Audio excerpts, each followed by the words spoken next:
Hey Wolfpack, today is Wednesday, November 13th, 2019. I'm Chase Cataldi. And I'm Ryan Van Dyke. And this is your Wolfpack News.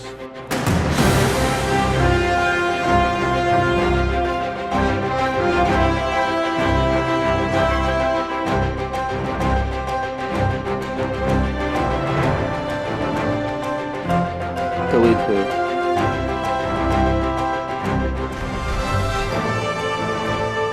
It's Burrow!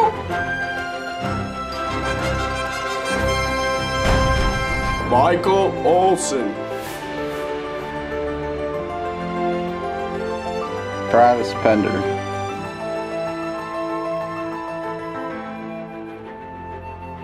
Jacob Panaski.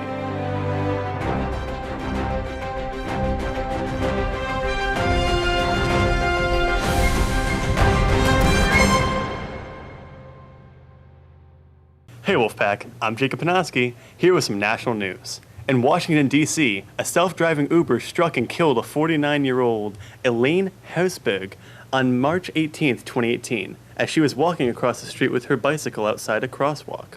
According to the NTSB report, the SUV had a fusion of 3 sensor systems, radar, LiDAR, and camera, designed to detect an object and determine its trajectory.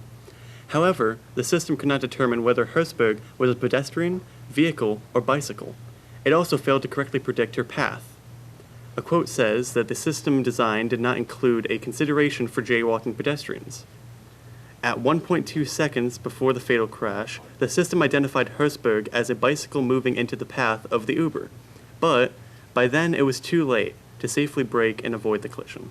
The accident is garnering fresh attention due to a new lawsuit brought forth by Hausberg's family. Hong Kong is in more turmoil this week as protests have gotten worse due to police involvement. Anti-government demonstrators, maddened by the shooting of a demonstrator, distributed out across the city this week, blocking major transit arteries and staging a fiery standoff against riot cops on the fringes of a university field. Protesters blocked the morning commute and brought parts of the central city district to a standstill around lunch period. At the gates of the Chinese University of Hong Kong, they set a large blaze and threw homemade bombs at police lines through clouds of tear gas.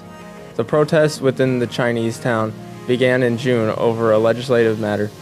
The demonstrations have since morphed into events and concerns over police responses to the demonstrations. People who live in the city and surrounding cities are wondering how long it'll take for China to come in and stop the protesters entirely.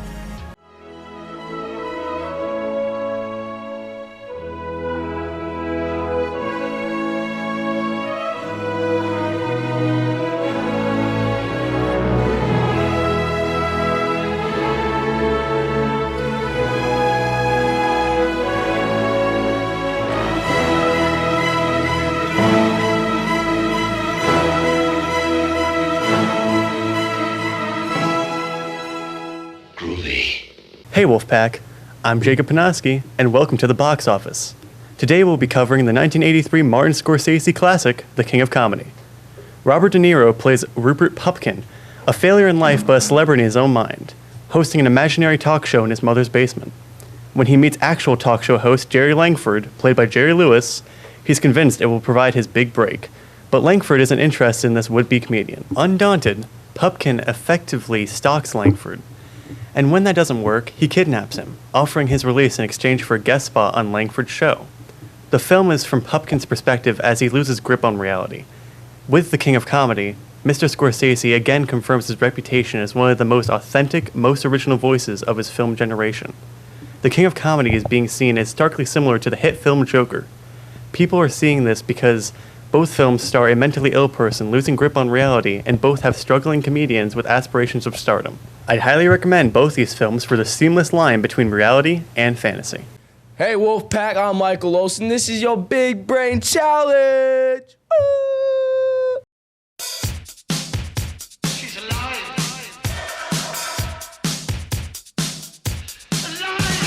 Science.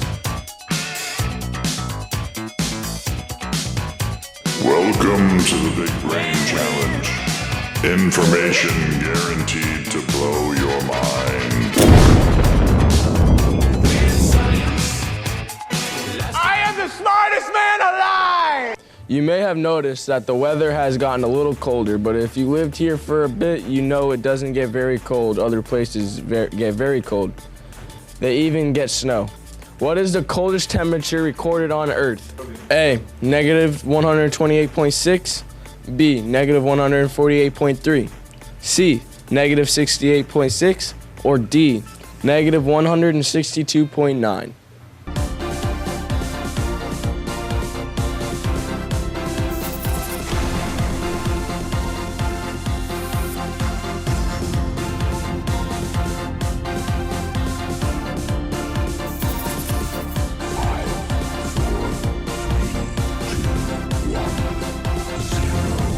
The answer is A.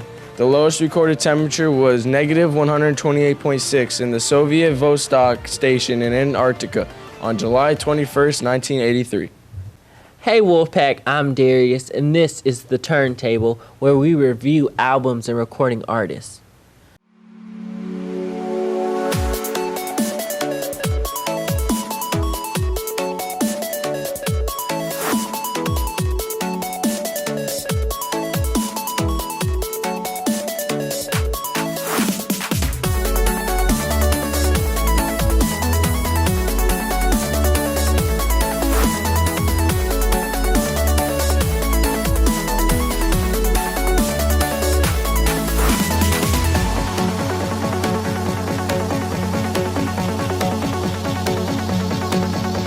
Meghan The Stallion is a female rap artist from Houston, Texas, born February 15, 1995. The female rapper is known for her confidence, sensuality, and explicit lyrics. She released the EP Tina Snow in June 2018 and signed to 300 Entertainment in November 2018, making her the first female rapper on the label. 2019 was Meghan The Stallion's breakthrough year, and next year is already looking bright. She did an interview with NPR and announced that her debut album, H-Town Hottie, is due next year. The rapper says she's introducing a new alter ego on this upcoming collection. Meghan didn't give an exact date, but this will follow up her critically acclaimed Fever mixtape, which was released in May. It spawned fan favorite like Simon Says.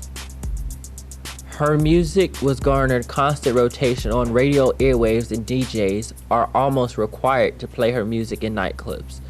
And with her debut album Fever, she hopes to succeed in doing just that. Hey sports fans, I'm Michael Olson with an NBA update. Sunday night was certainly a disappointment for the LA fans. Pascal Siakam and Fred VanVleet showed the Lakers what a championship team looks like. VanVleet went off for 7 rebounds, 10 assists, and 23 points, and was only 3 rebounds short of a triple-double.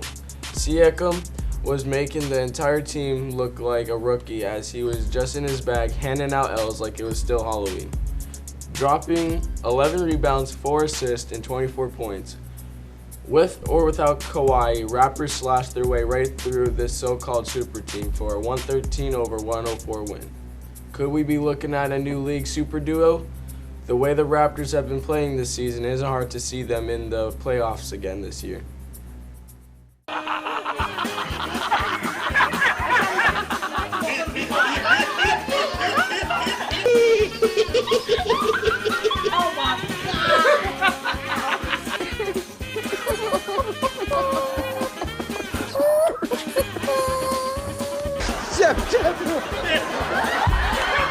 We had a marvelous night. Those were good days.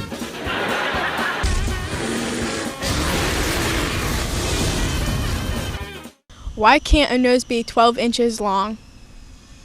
Because then it would be a foot.